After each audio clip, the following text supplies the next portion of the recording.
Meeting में आए महाराज हमारे जाने सभी लोग हमारे भाई बंधु हम आपका बहुत बहुत आभार व्यक्त करते हैं। रात आपसे दूर नहीं है, रात में समझदार लोगों को कि हम खुद ही बड़े मुश्किल से कर पाए। तो आइए सभी लोग जयकारा लगाएं। आपका प्रेम आपका आशीर्वाद हमारे साथ बना रहे।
पाश्चात्य स्मरणे पूज्य सद्गुरुदेव भगवान श्री कौशल्यानंद दशरथ नंदन श्री रामचंद्र सरकार के परम पावन चरणारविंदों में कोट कोट वंदन अभिनंदन और नमन। श्री राम कथा के अनंत रसिया अनंत अनुरागी अनंत आनंद बलवंत श्री हनुमान कलाजी महाराज तथा मंचस्थ उपस्थित समस्त संत महापुरुषों को इस बालका का बारंबार प्रणाम अभिवादन अभिनंदन। क्योंकि मैं तो वैसे सबसे छोटी हूँ, मेरा संबोधित करना उचित भी नहीं है। सबका आशीर्वाद चाहती हूँ। परम श्रद्धेय मंच संचालक महोदय जी महाराज जी, 28 कार्यक्रम को मेरे ख्याल से 2-3 बार तो मैं भी आई हूँ और सबसे निरंतर चल रहा है। कितने दिन हो गए महाराज? 10 साल हो गया होगा। अच्छा आप बताओ कितने दिन से बात कर रहे हैं? संत सम्मेलन चल रहा है। पुजारी महाराज जय हो महाराज। तुमने तो हमारे पानी की वो मस्ती कर ऐसे पुजारी मंदिर में हो तो भगवान ही छोड़ के विगत वर्षों से संत सम्मेलन यहाँ चलता है और इस कार्यक्रम को बड़े सुंदर सुचारू रूप से चला रहे हैं हमारे सम्मानित पुजारी जी। कभी कभी मैं इस संवाद के साथ साथ प्रतिवाद भी कर लेती हूँ और वो हमारे से बड़े हैं तो अपनी बात कहने का अधिकार भी हमें है। तथा इस गांव से क्षेत्र से पधारे हुए राम प्रेमी कथा प्रेमी धर्म प्रेमी के प्रदेश को उत्साही वर्जन करने वाले सज्जन महानुभाव, मैत्री गार्गी सीता नसुया के पत्रों पर करने वाली मेरी माता एवं बहनों, प्यारे नौजवान साथियों, आइए। इतनी आपको जल्दी नहीं थी, उससे ज़्यादा मुझे भी जल्दी थी यहाँ आने की, लेकिन कुछ मजबूरियाँ थी जिसकी वजह से अब हम फतेहपुर से आए, 1:30 बज गया। घर पहुँचते पहुँचते थोड़ा सा स्नान ध्यान किया, भोजन किया, यहाँ आए रात में जाना कर रहे। अब महाराज जी का फोन बार बार जा रहा था। समझ रहे थे कि भाई समाज बैठा हुआ है, हम किस तरह से क्या जवाब देंगे बहुत देर, और थोड़ी देर हो गई कि दोहनी की बेरा हो गई, और दोहनी की बेरा भाई तो क्या भगवान उतरना फिर जीना पड़े। मतलब आपके गाँव की बात नहीं है, सब जगह की बात है क्या? तो बहुत अच्छी बात है। हम आपके समय का अतिक्रमण भी नहीं करेंगे और मैं थोड़ी देर से आई उसके लिए मैं क्षमा प्रार्थी भी हूँ। हो जाता है कभी कभी आए बड़े मंगलमय ढंग से बड़ी तन्मयता के साथ सर्वप्रथम 2 बार भगवान का नाम लें, क्योंकि मैंने संतों से सुना है, बड़ी सुंदर सौभाग्य की बात है आपके बीच में प्रतिवर्ष जो संत लेते हैं ना, ये कृपा हमारी और आपकी नहीं है। कहा जाता है भीष्म जी ने कहा था, अब मोहे भाव भरोसे हनुमंता और बिन हरि कृपा मिले नहीं। ये भगवान की कृपा से आपके गांव में जो संत महापुरुष पधारे हैं, भगवान ईश्वर की कृपा है। तो कहा जाता है जा पर कृपा राम की होई तो ता पर कृपा करे, सबकी कृपा हो जाती है। तो और संसार में कृपा के पात्र संत आपके बीच में आए हैं ज्ञान देने के लिए, इस भौतिक जगत से आध्यात्मिकता की ओर ले जाने के लिए, इस असत्य संसार से सत्यता की ओर और आपको जोड़ने के लिए। क्योंकि कितनी सुंदर बात है, जिस घर के दाम्पत्य जीवन सत्य से जुड़ा होगा उस घर में उस घर के या उन घर के दाम्पत्य जीवन को कैलाश यानी कि गंगोत्री और यमुनोत्री और काशी जाने की जरूरत नहीं है, क्योंकि उस घर में कैलाश पर्वत स्वयं आता है। और जिस घर में दाम्पत्य जीवन जुड़ करके संवाद करते हो, विवाद नहीं, एक विवाद होता है एक संवाद, और विवाद तो सूर्पनखा करती है, संवाद को पार्वती करती है। तो आप इतने विगत वर्षों से संतों के सानिध्य में रही होगी तो मुझे विश्वास होगा कि ऋग्वारा की माताएं विवाद नहीं करती होगी, संवाद ही करती होगी। जैसे माता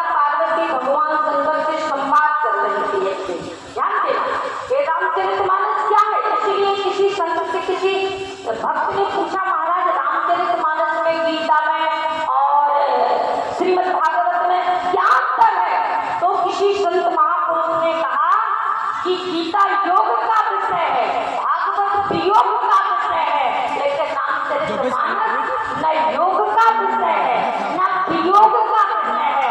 ये तो प्रयोग का, इसको प्रयोग करना है। और अगर एक चौपाई का एक शब्द भी आपने अपने जीवन में प्रयोग कर लिया, व्यक्तिगत कर लिया, उतार दिया, तो पूरा रामचरितमानस सम्मेलन सफल हो जाता है। इस शब्दों की बारी आपने थोड़ी सी भी उतार दी, क्योंकि बहुत पुरानी कहावत में कहा जाता है, संत महापुरुष कहते हैं कि आग लगी आकाश में तो झरझर गिरत अंगार। यदि आकाश में आग लग जाए तो जो आग का गोला होता है वो नीचे गिरेगा ना। आग लगी आकाश में तो झरझर गिरत अंगार, और संत न होते जगत में तो जल जाता संसार। इसीलिए संत बिटप सरता धरनी पर हेत सवन की। संतों का जो ज्ञान है, संतों का जो भजन है, संतों की जो तपस्या है, समाज कल्याण के लिए। तो मैं निवेदन ये करने जा रही थी मेरी माताओं, आप यहाँ बैठकर के जो संवाद सुनाया जा रहा है, उस संवाद को सुनकर के जो आप ग्रहण करेंगे, वो संवाद भी कैसा होता है। आप कहेंगे किसी ने किया है कि हम ही कर रहे हैं, तो समझ लीजिए कि यहाँ की माताएं ना उर्मिला देवी बैठी, ना कमला देवी, ना विमला, ना सुनीता, यहाँ कौन बोले जितनी माताएं बैठी हैं सब पार्वती बैठी हैं। और जिस घर में पार्वती सत्य को जानने के लिए अपने पति परमेश्वर भोलेनाथ पति से कहे, महाराज मैं संसार के सत्य को जानना चाहती हूँ, तो भगवान शंकर गदगद हो। जिस दिन आप घर में बैठ करके घर, मकान, दुकान, कपड़ा, सोना चांदी की चर्चा को त्याग करके शाम के समय अपने पति से संवाद करें, अपने अच्छा